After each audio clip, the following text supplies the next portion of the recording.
Okay, today we're going to build a streamer brush. This streamer brush will utilize materials that are new, coming from Cascade Crest Tools. We're going to use what we call our Phony Fox, play on words, F-A-U-X. It's a real fine material. We're going to use angel hair, and colors will be basically your choice of colors. These streamer brushes, when wound on a hook, actually almost look alive in the water. For building one, you're going to need wire, Cascade Crest Tools, Phony Fox, some type of angel fibers, a card brush in order to brush it out, and a good sized pair of scissors to cut it. We'll begin by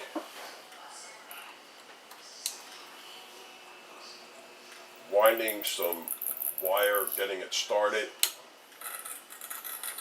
We'll take it over,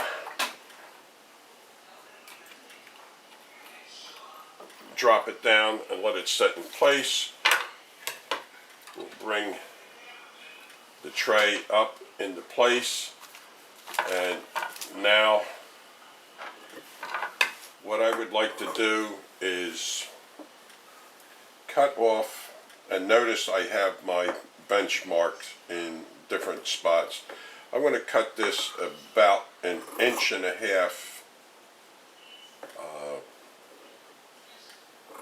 wide, this material. Building a streamer brush requires that you get some flow with your material, and that should be enough. Let's try that and see what we come up with. I like to lay the material out and spread it out fine. As far as the material is concerned on these brushes, what you want to do is, what you will find is that less is actually better. Get it spread out, and these fibers, because they're so fine, when you pick it up, will actually hold itself together.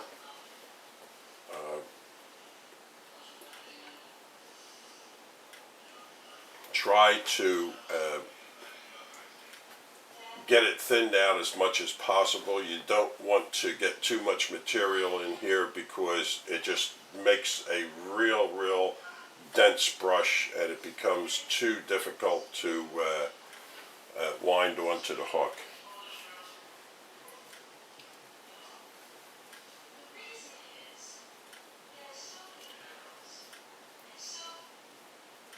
You can build crabs, shrimp, minnows, and all sorts of attractor patterns using this brush.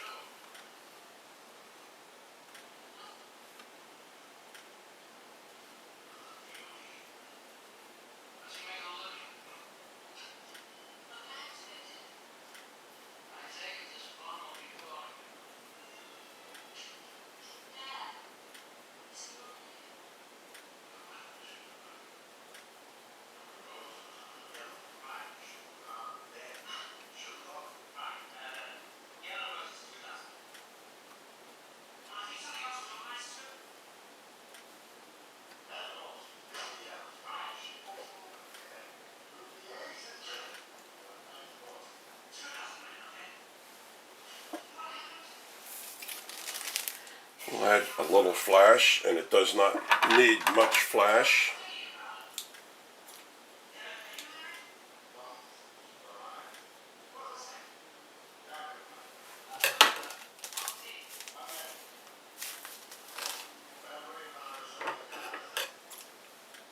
Here I'm using some lime flash to just to intermingle with the fibers themselves, to when when it's wound up the hook, this will highlight the material.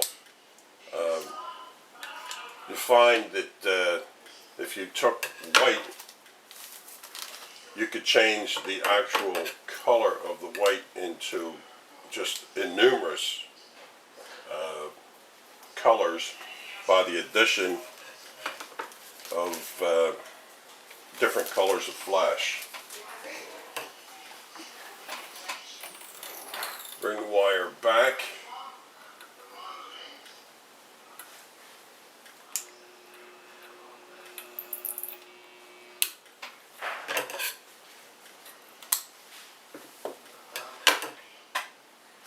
Adjust the material.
I like to pick early when it starts to get locked in, but not pick hard enough to pull the material through or lose it.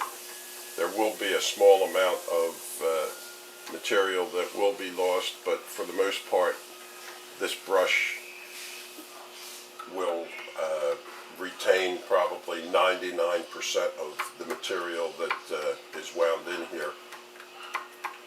What you're looking for is lumps, high spots, places where the material seems to be bound up. That's what you want to work on to pull out.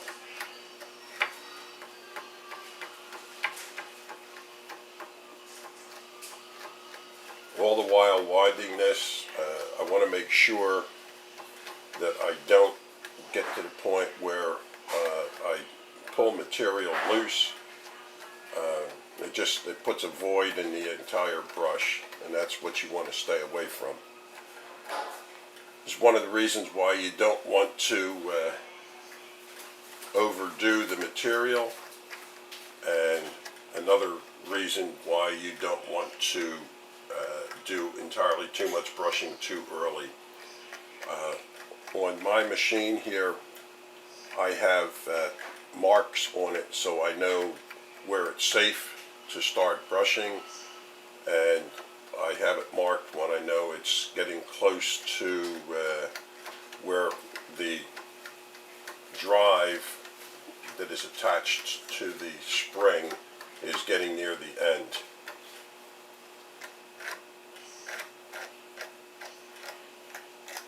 Sometimes you need to be careful that applying too much pressure, you could also break the wire if it's light wire.